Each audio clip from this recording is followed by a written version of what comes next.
Welcome to Unit 4. Unit 4 is all about asymmetric cryptosystems. We started talking in Unit 3 about the paper that Diffie and Hellman wrote in 1976 that introduced the idea of an asymmetric cryptosystem. They didn't figure out how to build one quite yet. They did figure out that key exchange protocol that we focused on in Unit 3. What we'll do in Unit 4 is talk about the first successful asymmetric cryptosystem, which is called RSA, which is named for its inventors, Ronner Vess, Adi Shamir, and Lenny Edelman. We'll look at how asymmetric cryptosystems can be used, then we'll see how RSA is constructed, and we'll go in a fair bit of detail of why RSA works and why people believe it's secure. And then we'll look at some of the problems that happen when people use RSA in practice. And finally, we'll start talking about applications of asymmetric cryptosystems.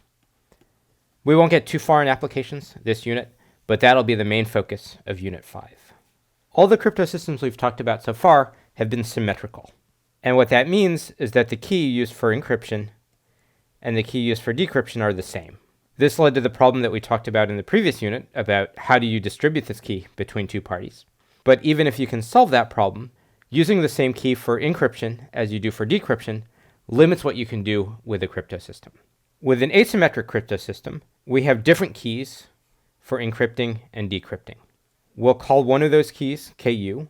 The U stands for public. And the other key, KR, the R stands for private.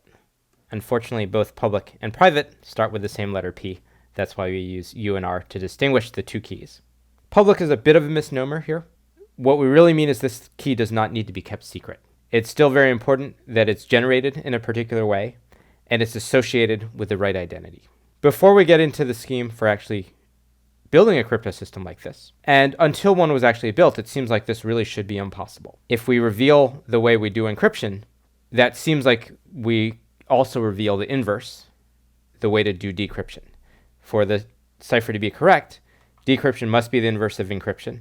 And for most functions, when you reveal how you compute the function in one direction, that also reveals how to compute the inverse.